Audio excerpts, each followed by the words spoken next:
What's up, everybody? It's Pete. Welcome back to the channel.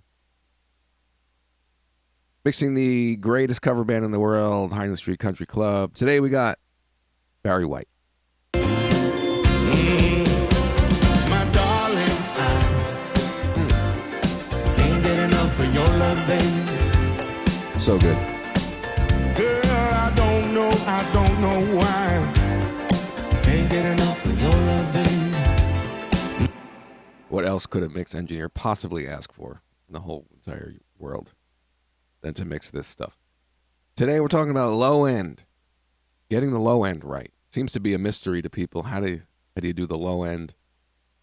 Sounds good in the studio, then it's not good in the car, then it's not good on a stereo, and it's inconsistent, and it's guesswork. And how do you get the low end right? Here's what I do. Helps me. And it'll get you really close to finalize if you follow this stuff. Let's take a look at the kick drum. Bring up the analyzer. So there's my kick on the final mix. Here's the actual settings I use when I mix. Okay, so there's our kick. Now the first thing, look at where it's peaking in the low end. Where is it peaking?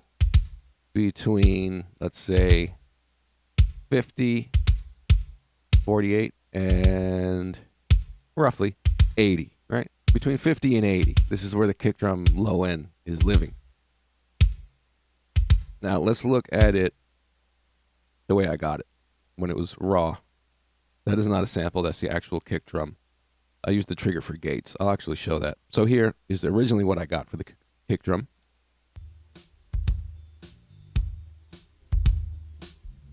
And you can see that's peaking around 46.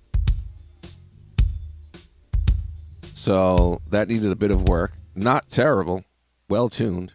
And sometimes you get a lot of rumble down here that you got to get rid of. In this case, it's not so bad, but there is a long sustain,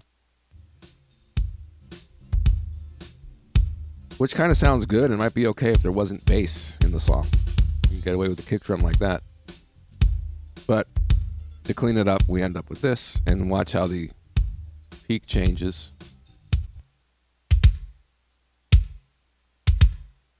Right, you see how it's evened out.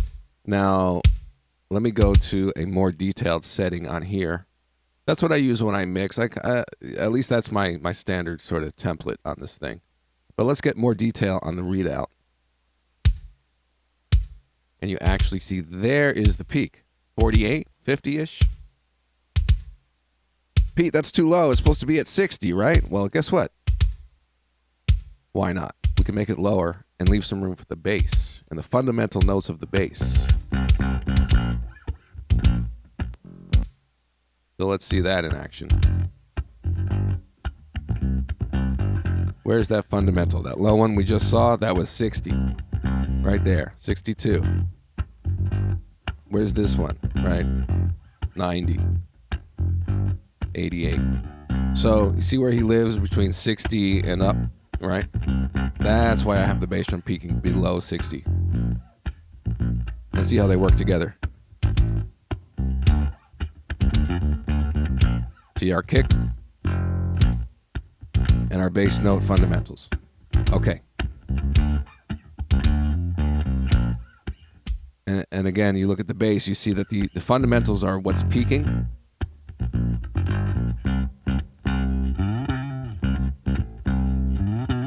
Right? So now, if we have those two elements living in the same ballpark like we just saw, and now let's look at it on the whole mix and see those two elements in the low end peaking just above the rest of the mix. I scream your name. Look what you got me doing, darling. Kick drum. Can't get enough of your love, baby. Bass drum, bass guitar fundamental. Girl, I don't know why. Right? I can't get enough of your love, baby. And again, this stuff is peaking just above the rest of the mix. If you do that, your low end is already in the ballpark. From there, you can use your ears. You can reference other mixes and finalize it and tweak it. For me, I like to reference my own mixes only because I know them so well and I know what I liked or where my mix is compared to this particular other mix that I did.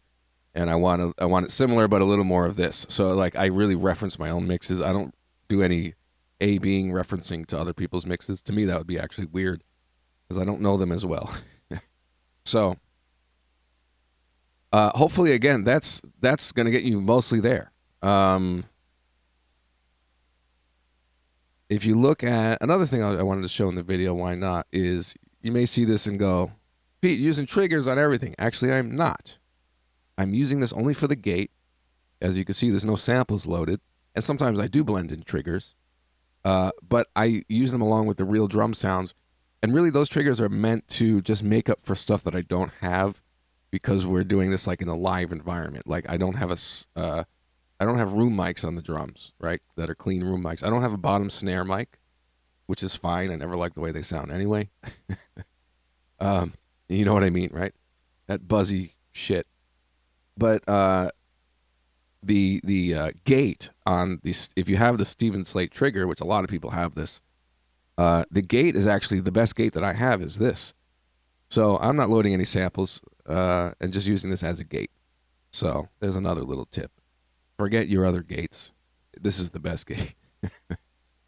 And there you go. So here's our low end, peaking just above the rest of the mix. You saw where we're living in the frequency area. And that should help you.